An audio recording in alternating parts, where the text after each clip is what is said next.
Hey everybody, welcome back to the channel, Patrick T and LICSW, and I'm very excited to introduce this video. I got together to have a chat with my mentor, Amanda Curtin, LICSW. She came up with her RRP model for childhood trauma therapy, which is the same model that I work from in my practice and both in my videos, so you're probably very familiar with her. And you can also check out a prior interview that I did when I started my channel with Amanda. I'll have the link in the description of this video. And today we got together to talk about men in therapy. What are some better ways to engage for men in therapy, and what are some barriers that keep them from coming into therapy? So I hope you like it. And also, I'm conducting a webinar on shame coming up in about a week of the release of this video. The webinar is going to be October 30th, 2021. It's a Saturday at 1 p.m. Eastern Standard Time. And in that webinar, I talk about how shame manifests from childhood trauma, how shame also becomes a strategy for abused kids, or survival strategy. And I also provide a worksheet about how to get out of shame triggers, either at baseline or when it's like a shame attack. And I go over that towards the end of the webinar. And included in that webinar is also a live Q&A, which is a good way to connect with me. And it's a good way to get a sense about community, about who is out there, who's working on this stuff. So I hope that you can join me. Again, it's going to be October 30th, which is Saturday at 1 p.m. Eastern Standard Time. And I will have a link somewhere up here, I think, a little bubble that takes you right to the registration. So without further ado, here's my chat with Amanda.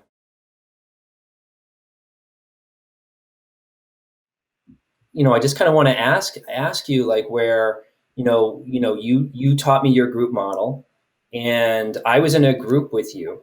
Yes. And we had 4 men, 4 women, some straight, some gay, but there was these 4 amazing men in that group.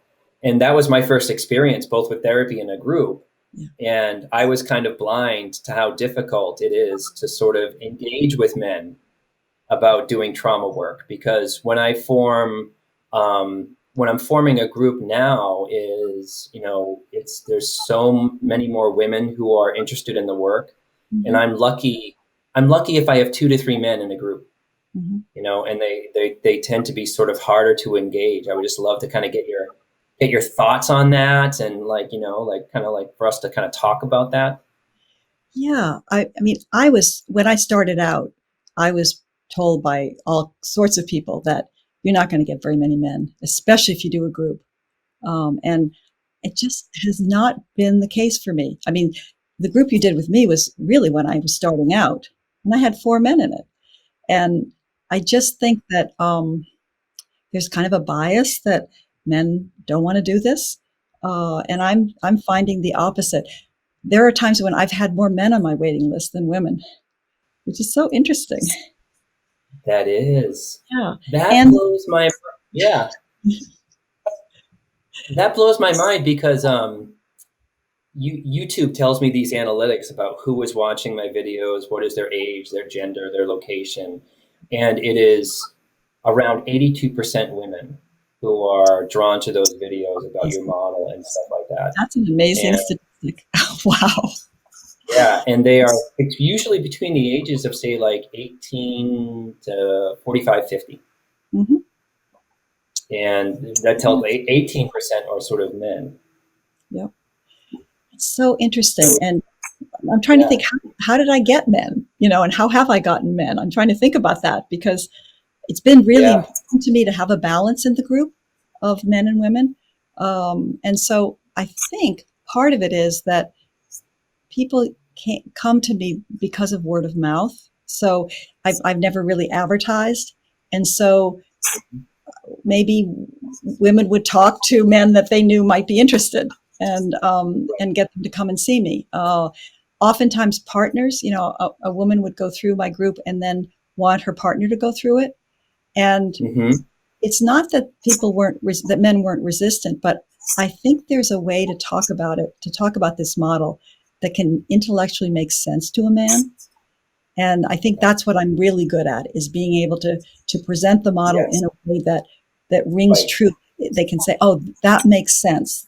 What the model you're describing, the tools you're describing make sense to me. So I might be willing to do it. Yeah, I also think in my case, I think it could also be your general vibe of just, you have a very loving, safe presence. Thank So I you. think, you know what I mean? Like, it's just sort of like you have like I imagine for men who might have a hard time bringing this stuff up or talking about it, or even just checking it out, you need to go see Amanda. Yeah. That once they get there, I think that, I think you make it safe for them. Oh, thank you. As well as being able to explain the model, but yeah. Yes, that helps too. I can remember a woman coming, I had a woman go through one of my groups, and she loved it. And she said, I wish my partner would do it. There is no way in hell he will even come see you, but he'll never do a group. And I said, well, ask him to come and see me just to find out what you're doing so he can be more understanding of it and supportive of it. So he came in, and I started talking about the model, and I looked over at him at one point, and a tear was coming down. And he said, I need to do this. And he ended up joining a group, super enthusiastic about it, got so much out of it, and she was thrilled. Wow. And like, wow, and through our discussion, like I want, especially in our era right now of all this change going on, is I want to be careful about how I talk about men, because right now there's such, and even as a man, there's such a putting the basket of, well, toxic masculinity, that's it, the end of the story. It's never going to get better. But at the same time too, is that the men that I have had in my groups are, not only are they amazing, but they have been abused by that toxic masculinity in some form, in some variation of it themselves, whether it's super loud or quiet. And by quiet, I mean like the unprotective dad, or like the really horrific abuser kind of dad. So I just want to, for myself, just checking myself, I don't want to get into this detrimental language about sort of men. I think women are set up, and also to include, like LGBTQ plus, sort of like that kind of, I don't want to be just, but we're usually sort of talking about usually cisgender sort of men and women. I think women are, or, little girls are set up to be traumatized in a certain way by the system. And then, so are boys. So it's cool. I just want to make sure that I'm checking my own bias, and also not have language that's detrimental to men, because it's not going to be helpful.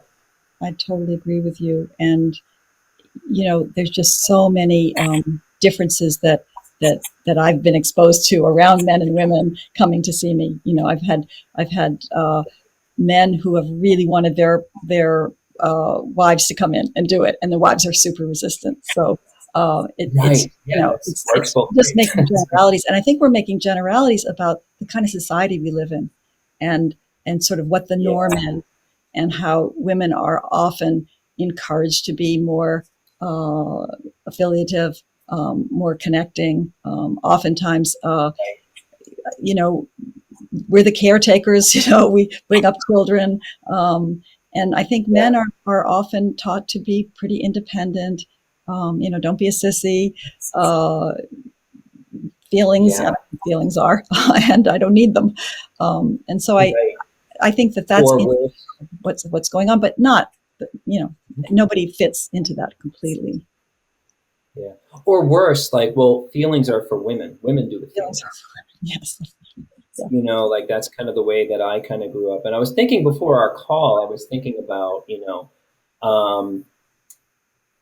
where I grew up and around the men. It wasn't just sort of, having my father as a male role model, and that's a whole like really messy, can of worms.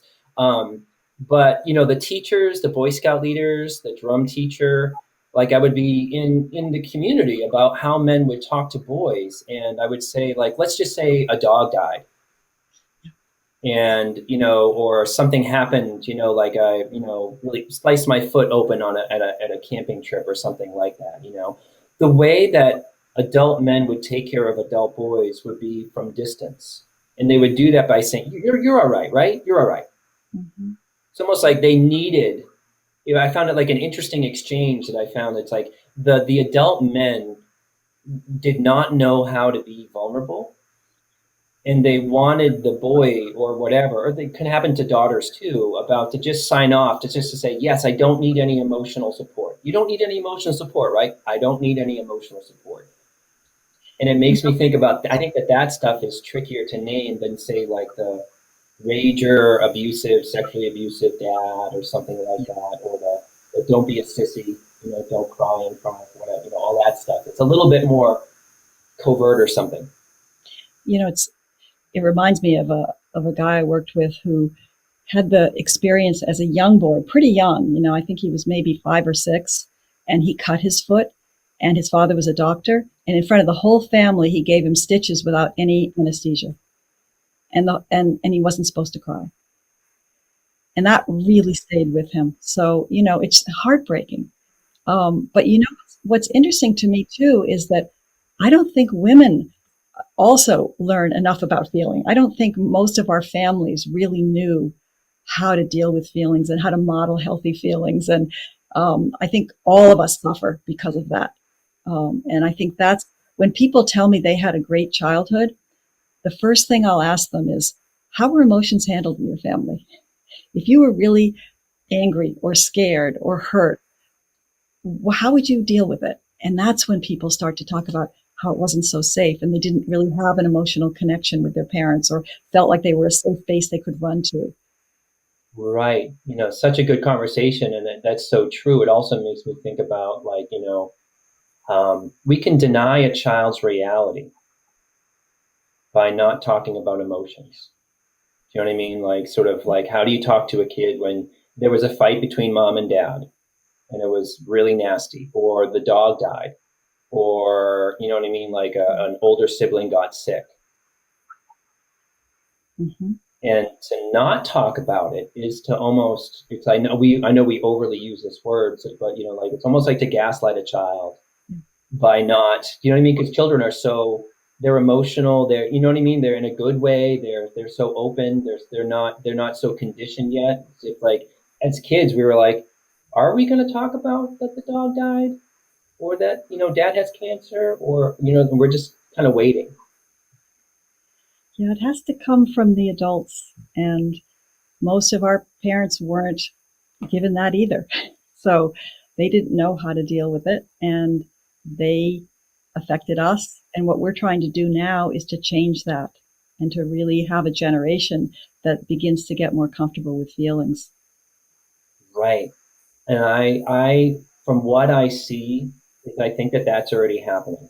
Yes, I do too. Because with the wealth of knowledge that's available on the internet, like there's people watching this video, it's like when you and I were coming up, or when you and I were seeking our own healing, we couldn't just jump on YouTube and kind of learn about, like sort of how the emotion, how the family did or didn't deal with feelings, or get a little bit of a clue about what may be normal and what maybe not is normal. Yeah. And that's where I think we were lucky to have John Bradshaw, who would fill auditoriums with people and talk about dysfunctional families, and everybody was relating. People were crying. People were like, I need help around this. And, he opened up a whole world for so many people in this country. Absolutely. Right. Absolutely. And I want to come back to like what you said about when when someone says I had a really terrific childhood, it's like I have to check myself, but I tend to not really believe them. Because of like that question, like you really referenced, it's like, so, well, how did the family talk about, feelings? Mm-hmm.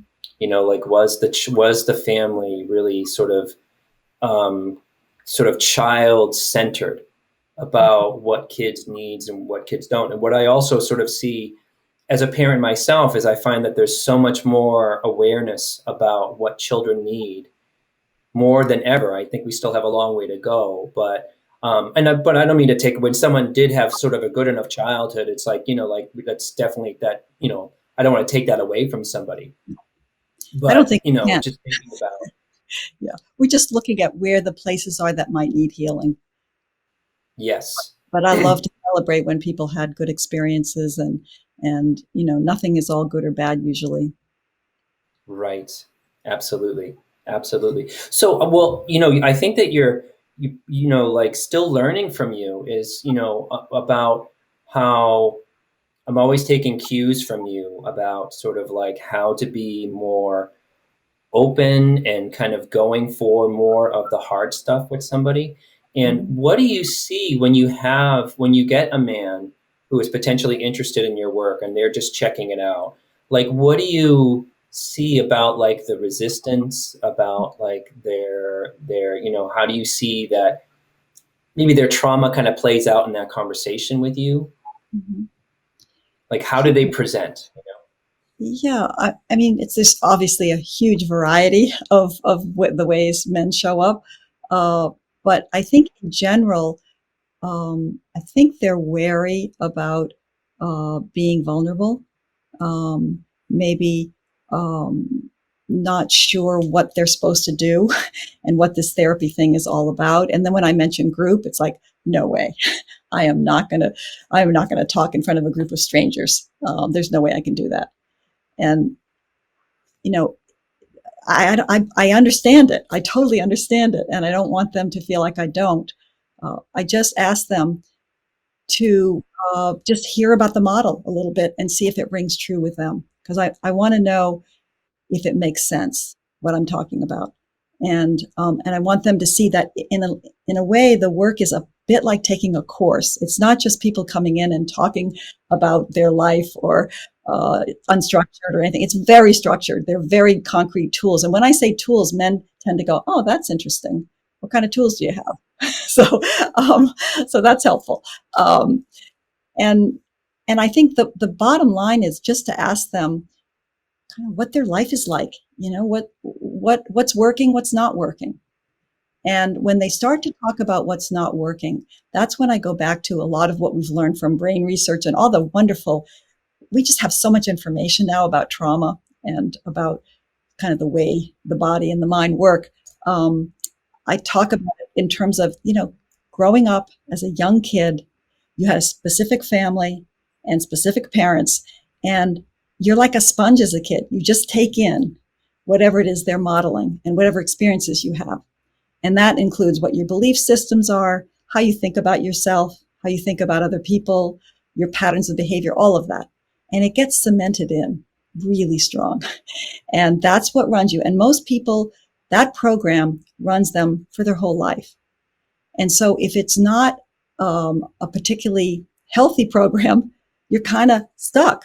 And and then I will say to them, which is always what is probably most important for them to hear, is that awareness doesn't change the program. So you can be aware, for example, that you feel like you're not that smart, and know that it was because your father said you were stupid all the time. And you can know that kids aren't stupid, but it doesn't change it. In fact, sometimes it makes you feel worse because now you're watching yourself, unable to change it. And so what I tell them is that the tools that I've developed and the process I've developed is really about changing that program. It's in the body, it's in the feelings, and it's not in the head. Right. And they're kind Right. of intrigued by that Yeah. sometimes. Yeah. Right. If they're That not, it's not makes their time to do it. Yeah. Sorry. Oh, that's okay. That makes so much sense to me. And I have a lot of clients when I explain your model, a lot of women love that there is a concrete timeline and tools and activities that is sort of done there. Um, and thinking about it, I think that most people, men and women or anybody, I think when we talk to them about a group, most people are like, no, no, no, thanks. You know what I mean? It's rare that I've never, and I make jokes. I've never had someone say like, sign me up. I can't wait. Like be in a Yeah. room full of other trauma survivors, just talking like where I think, I wonder if people feel, well, I don't wonder, I know, I think that people feel like they're going to be trapped in some endless, really awkward thing in a group of people and either have to take care of them or, you know what I mean? Like have to, They'll get shamed. do something they're not really that into. Yeah, or I think the other thing is they'll get shamed. And I think that's even a deeper one for most people, that's the public humiliation is the worst thing. And somehow a lot of people don't feel that they're lovable really inside. And so the thought of having a room full of people see that you're unlovable, no way. Right.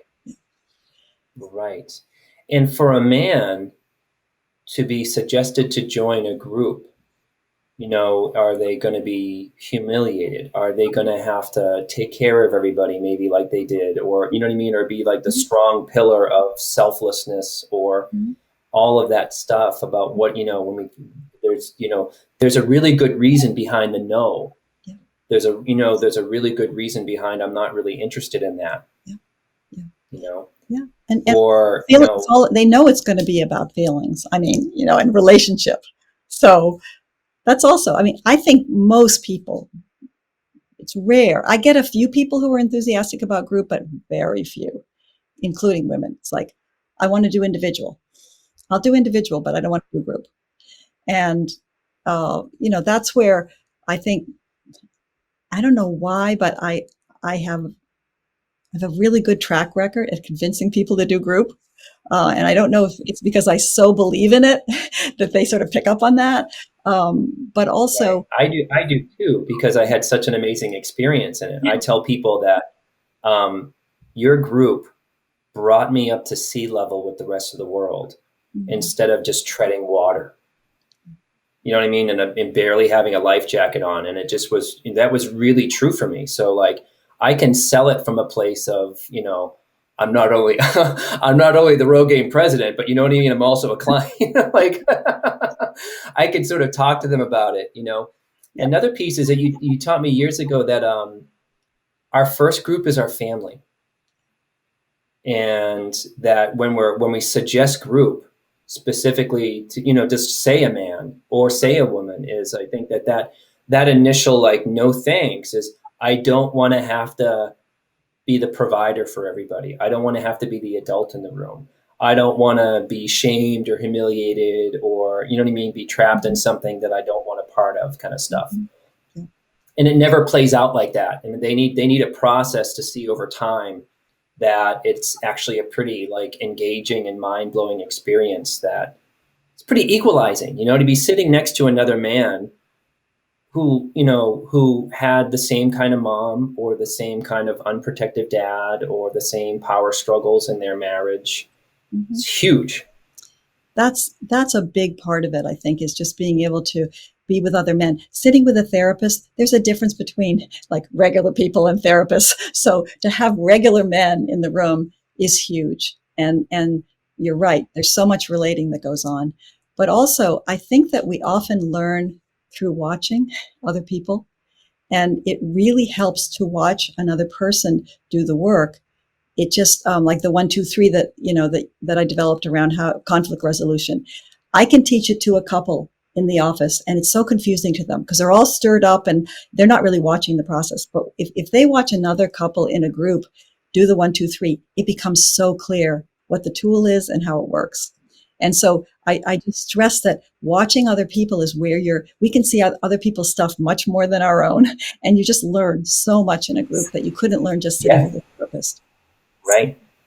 That's actually the benefit of any group psychotherapy, Yeah. is just watching. Do you know what I mean? Most of us we get horrific modeling. Like, when I left my family system, I was just guessing how to be in the world. You know what I mean? But when I would watch healthier people handle situations or whatever, so I learned so much from healthier people in group about how to be a mature adult, or, like, all kinds of stuff. But that's one of the major sort of factors. And it's hard to kind of sell a person on that, or try to Mhm. convince them that that's what they get out of it. But it Yeah. just kind of happens on its own when they're in it. And I think it's really, for me, I want them to, I want them to come to it on their own. I want it to make sense, and I want them to feel like it's worth giving it a shot. And what I tell them also is that I don't ask for a commitment to group. I've never wanted people to be committed to group because it replicates the family where you can't leave. So if it doesn't feel right, if it doesn't work out, they can leave. And I think that helps too. Yeah, Yeah. right. To not feel trapped, Yeah. or codependently having to show up for other people. Yeah. That level of trapped, Yeah. or something else. It just doesn't work for them. Well, what do you find, comes up? What do maybe men who are kind of on the fence about maybe joining, what kind of things do you hear them sort of say? What kind of stuff comes up in that conversation? Yeah. I think mostly just sometimes they feel pressured to be seeing me, like, who's this Amanda? Um, I didn't want to come see you, but I'm doing it for her.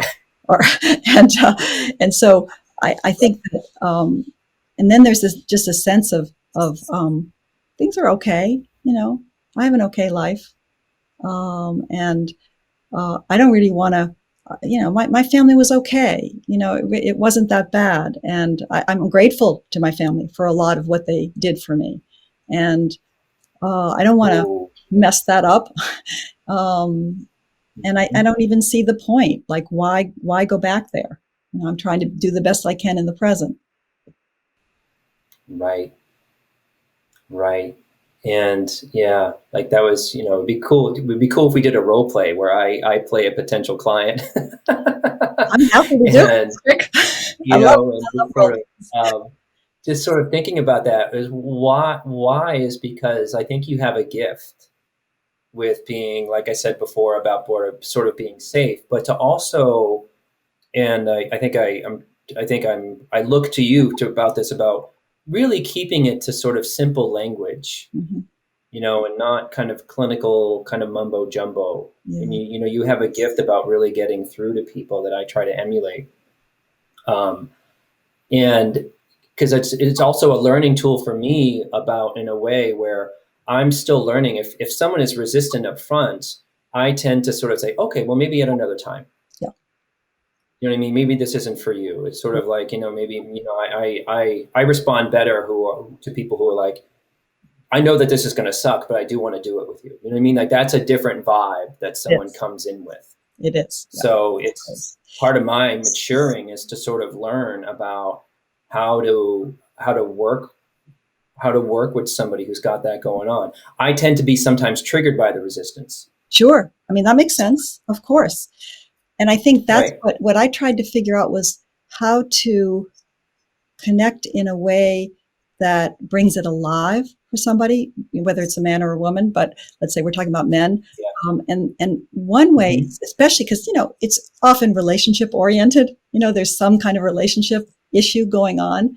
And so I started to talk about triggering. And that's the whole red flags of triggering is something that brings men alive because they can really relate. So I'll say, in the present with your wife or your partner, have you ever felt like, you're having a bump and in the present, you're upset and your reaction is so big. It just feels huge. And they'll go, yeah. And then, or what about you just completely shut down? You either shut down emotionally or you leave the room, and they can relate to that. And and then I'll say, or do you ever have a feeling of righteousness? Like, this is so wrong what she's doing, and I'm so right, and I'll say, that's another thing that is a sign of triggering. And then the other one, language, like when you're like all or nothing thinking, you always do this, I never do this, or you have like language is kind of like a metaphor or image, like I feel like you're stabbing me in the heart or you're abandoning me, right? But the most important one for me is when you don't like the person who's triggered you. So when Richard, my husband, triggers me and I'm really massively triggered, I'm like, why am I with this guy? I don't really like him. And then when I come out of my trigger, it's like, there's Richard. I love Richard. So they can relate to that. I think anybody can relate to that. And so then I talk about what is triggering. Triggering is when someone in the present does something and you have a reaction to them, but it links up with the well of pain from the past that's similar. So let's say I think Richard's being unfair. Then obviously there's something in the present I'm going to react, but it connects me, and I don't even know it, with all the times that I felt things were unfair as a kid, and all that emotion I want to put on him, and it doesn't belong to him. So people begin to say, oh, okay, that makes sense to me, and I'd like to be able to learn how to have conflict with my partner and feel closer. Cool. Well, let's do it. I'm a potential candidate, and let's just call it like you're seeing my wife, Katie, Okay. and Katie's in a group with you, and Katie is really suggesting to me that I come see you. Okay. What's your name? Michael. Michael. Okay. Michael. Yeah. So hi, Michael. It's really, really great to meet you. Hey, Katie's told me a lot about you. She really likes the stuff you guys do. Yeah, yeah. Who is this Amanda person? You know, you must be wondering if you Yeah, keep hearing about it, like, whoa, what's happening here? yeah. What did she do it to my partner? Sometimes she doesn't shut up about it, to be honest, like. I totally get that. And sorry. But, I'm so glad you came. And I think, it takes a lot of courage to show up and also maybe a commitment to her that you're willing to kind of check out who I am. I'm really pleased you're here, but I also know it's not hard. It's not easy to do that. Right. Well, you might hear a lot about me, but I really love her, and she does really want me to be a better person. Yeah. So I'm just sort of here. I just don't, I don't, she and I are so different. We had like really different sort of families, but I don't think I have what she had. Yeah, it's probably true. Yeah, that's probably true. And what often happens, and again, I don't want you to believe anything I'm saying.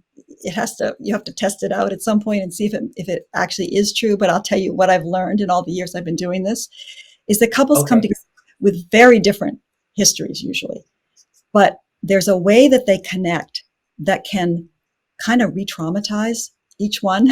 So, for example, yeah, but I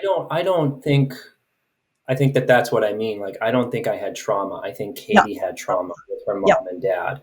But we had normal dinners, and we were put through school, and you know what I mean. I just want you to understand that it's different.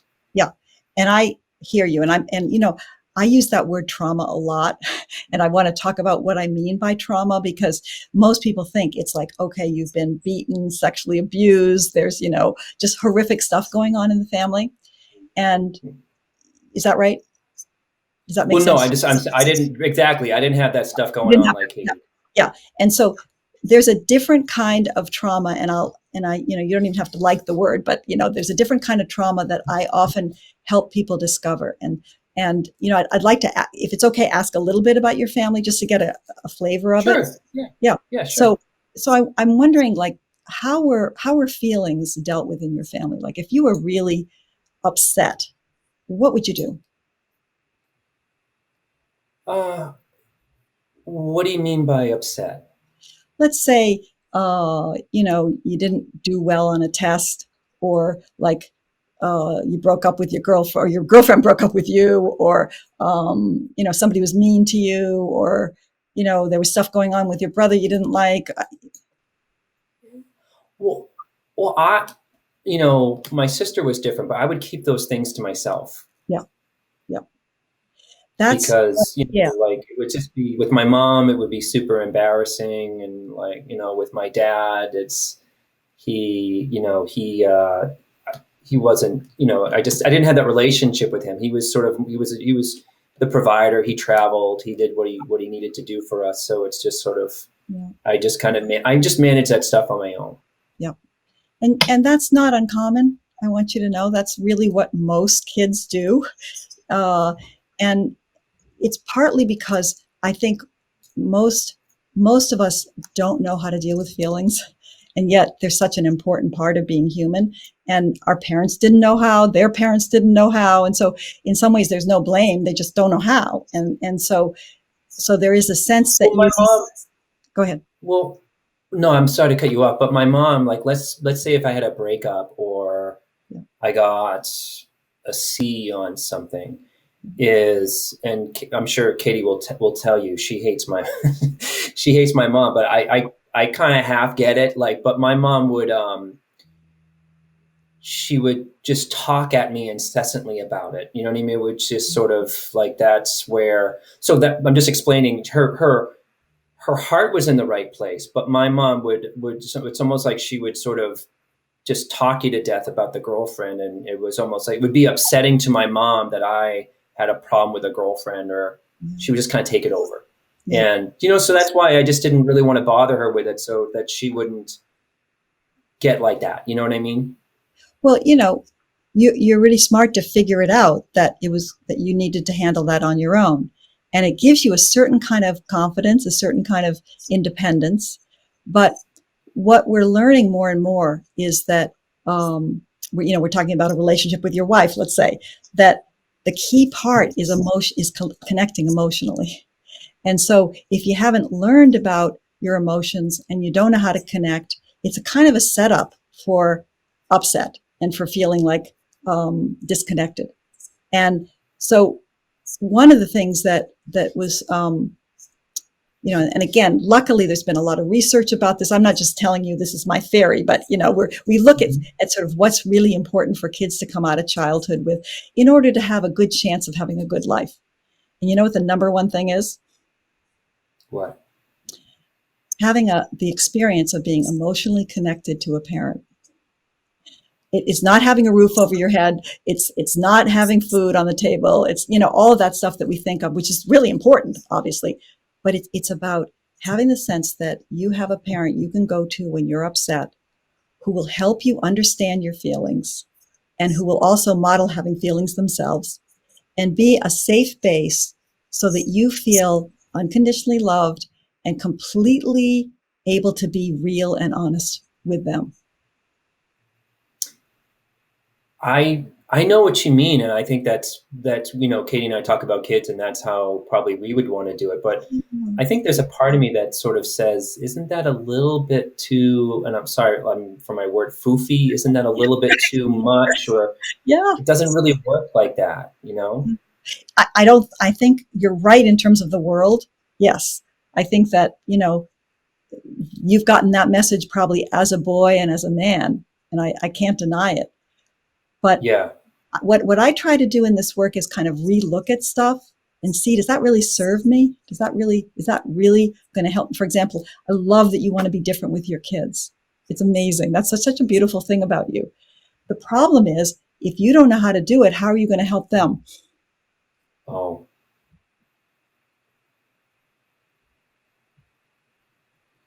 And again, no fault here, no blame, because kids only learn about emotions if they get help around it. And again, your parents didn't know how to do it because they probably didn't get that from their parents. But we're trying to now figure out, how do we correct this and help people learn how to deal with emotions? If that's the most important thing you come out of childhood with, I want to be able to help people learn how to do that.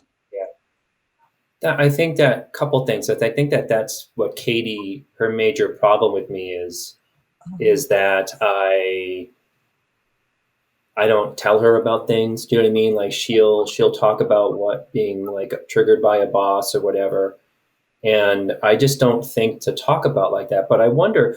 I know that Katie loves group, but could you maybe just do like maybe sessions with me about becoming a dad? Mm-hmm. I love that request because, I just can tell you're the kind of person who wants to be a good dad. That's amazing. And my own experience, and again, I want it to make sense to you. I don't do this work individually anymore. And the reason I don't is because it's you can learn so much more in a group. And the ability to both be able to be in relationship with other members of the group and have a safe place to practice and be a beginner. Because what I tell everybody is, be a beginner in this group. You don't have to know anything. And I'm going to give you a very small step process of how to learn about your feelings and then learn about how to share that with other people. We go really slowly. And I couldn't do that just with you and me because there aren't enough, you need me as a resource to learn how to deal with other people in a group. And so that it just works so much better. I know. I totally get that reaction. but again, like, I think if, I hear you, but if I'm in a group with people that have been sexually assaulted by a dad and then alcoholic mom, and, like, it's like sort of like, like Katie, um, like we just have such a different stories. I'm not going to belong in that group. Yeah. Well, you're right. I don't even, I wouldn't, I would feel like an imposter, Yeah. And I wouldn't do that to you, honestly. One of the things, the reason I said that or I may not have said this, but my view of trauma is much broader than most, which is not good enough parenting, and especially not good enough parenting around emotions. And so I have a lot of people who come to me like you, who have the kind of background you do. And so there's always a balance of those kind of families. And what's Yeah. interesting to me is over time, what happens is people realize that the ones who came from horrific stories and the ones who came from stories like yours have a lot in common, in that emotions didn't know, in both kinds, nobody knew how to deal with emotions in a healthy way. So there is a kind of commonality over time that develops. But you're right. It wouldn't be good for you to be in a group where everybody had horrific trauma. I'm just lucky because I get a lot of people like you. So so that uh, Oh, so that you're not alone. well, I don't, given what I said, like what would qualify as my trauma? And I guess another question I have is, I don't want to. I have a coworker that says he goes to like a 12-step, AA kind of a Mm-hmm. thing, and like it just seems like these people just sit in a room and talk about how bad things were, Yeah, and I don't, like I don't, yeah. I need some, like, is it, do you have structure? Is there a timeline? Is there like homework that, I guess I'm asking a lot, but two No, no, questions there. no. They're great. They're really great questions. I really appreciate them, and it tells me you're really considering, really trying to listen to what your questions are and to make sure that you tell me what they are. Um, yeah, it's a very structured program. It's almost like a Okay. course. Uh, there's a Oh, beginning, middle, okay. and end, and we never just come in and talk about what's going on in your life. And the reason is because you need tools and you need a process to start to work on some of this stuff that allows you to make progress and to really learn something. So it's very structured. And there's often homework, um, Okay. and uh, and there's always an agenda for the group. Got it. Well, yeah, okay. But what, coming back to that, like what would, I know you don't know me. We've only been talking for 20 minutes, but what would be my trauma? Yeah.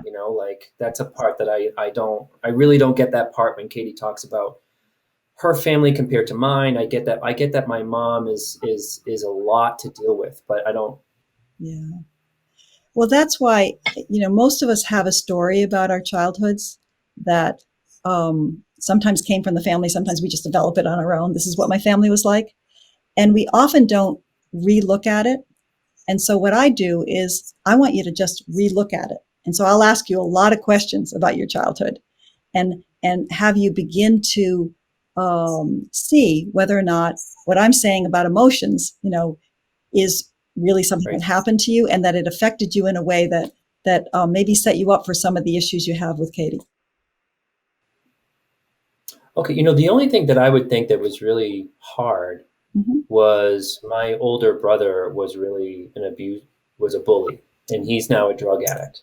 Um, And we don't talk to him, and like, in a way, like it's just like if anyone asks me, like, do you have any dysfunctional family stuff? I tell them I don't really have a dysfunctional family. I have a dysfunctional brother. yeah, yeah, So, yeah, and that's the that's a thing off the top of my head. That's the only thing I can imagine myself talking about with people in this group. that's a really good example. So when you think about it, the story is I have a brother who's a problem, right? So what I would say is let's look at it a different way, which is I always feel like kids are kids, and that they do the best they can. And it's really up to the parents to deal with whatever it is that's happening with kids. Number one, what's happening with your brother, sounds like he needed some help. And number two, what was happening with you, where you had a brother that was really difficult. And so you had to deal with that on your own, I bet, given what you're telling me. Yep. Yeah. And so what I'm Right. proposing is that if you could have gone to your parents and been honest with them and maybe had some feelings about it, cried, or you were angry that your brother was maybe tormenting you, and they were a resource to you, not only to comfort you, but to say, yeah, of course you feel that way. That's really awful. And then say, what are we going to do about it? Let's figure out how to help you. It probably would have been much better for you. That makes a lot of sense. And I wouldn't do that because my mom would just take it over. Right. Right. Yeah. Absolutely. So that's interesting. That's what Katie says a lot to me a lot of the time. Like, I'm a little bit thick, I don't think, she's trying to tell me about my brother. And, I just think that, it's, that would be interesting because, like, I just took what Dad said and it was just sort of like Dad was just disgusted with him. Yeah. And yeah. Mm-hmm. And imagine, if we, it's so helpful to think about having your own kids. Like, what would you do with your son if? Yeah, that's what I think that's the stuff that keeps me up at night. Yeah. Yeah. Right. Because I know I wouldn't want stuff like that to come up, but I don't exactly know how to not make that happen. Right.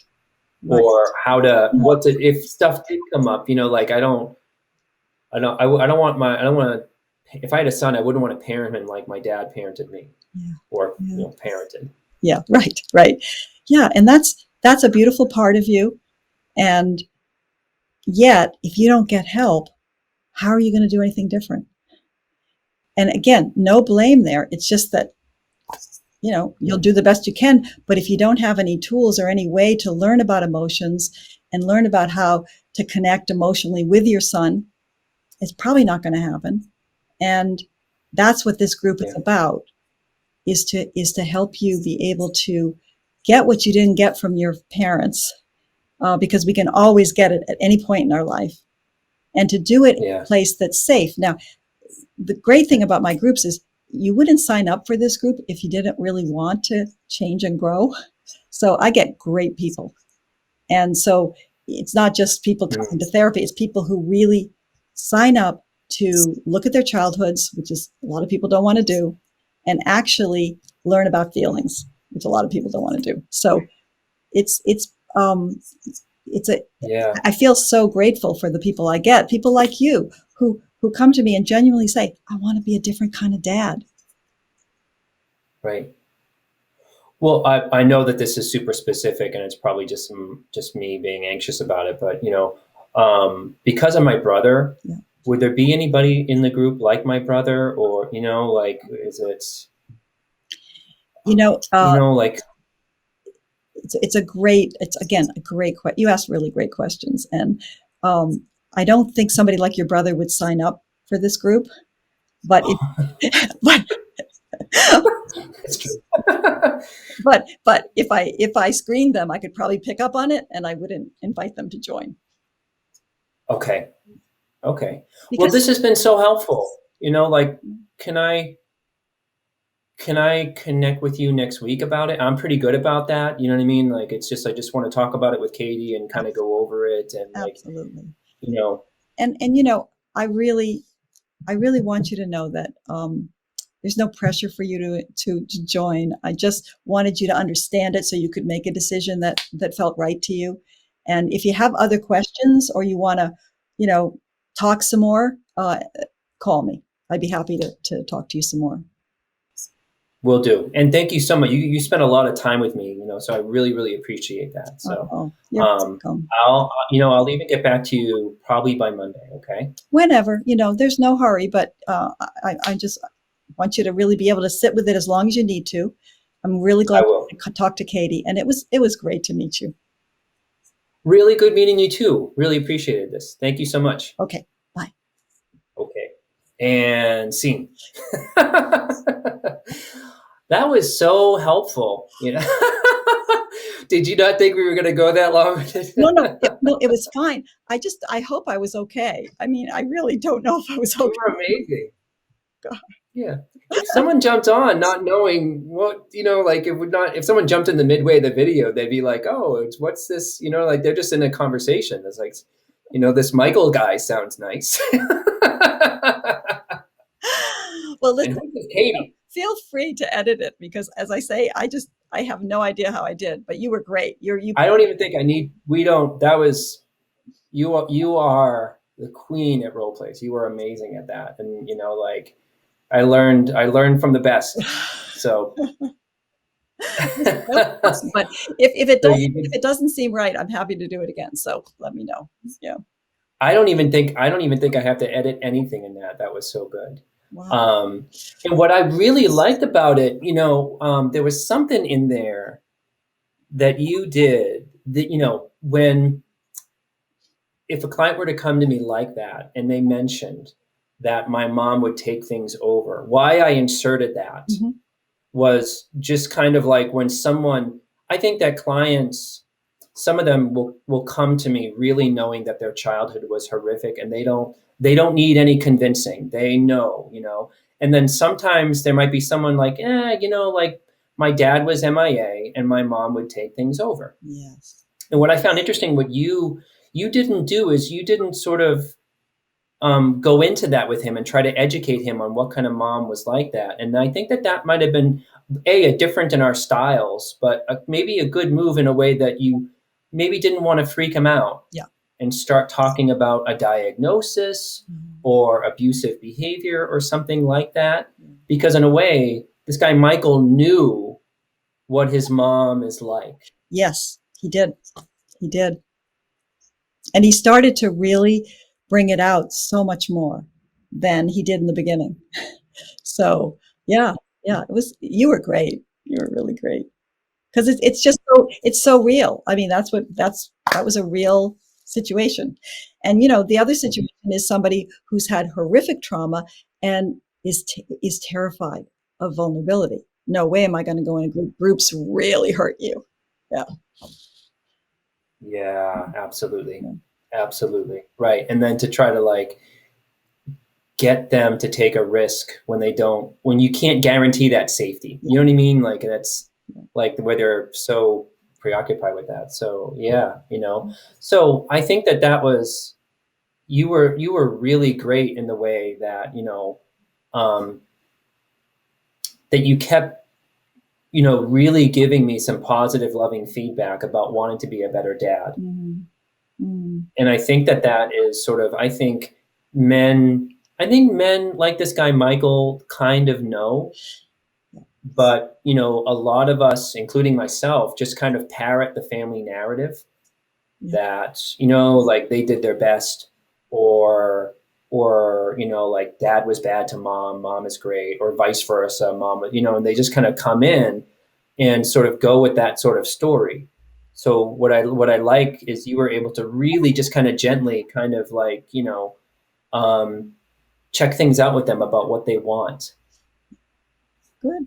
I hope like so. how do they want to be different? Like people may say I had a good family, but then it's almost like, well, what would you maybe want to do differently? Yeah, that's another question. Yeah. And how you were raised, what you did there. That was beautiful. Yeah.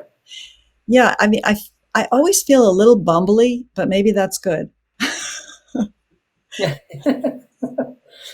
Right. I think it's better than, I think, what I hear from clients is, it's funny. We come from these family systems where nobody is real.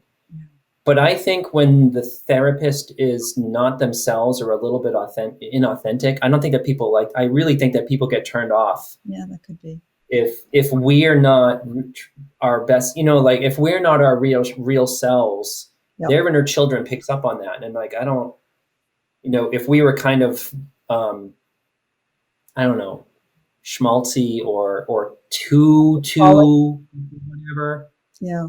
What's that? Polished. Oh, yeah. They're completely together. I just don't ever feel that way. So it's like, yeah. Right. Or they're like the academic authority. Oh. Yep. Yeah.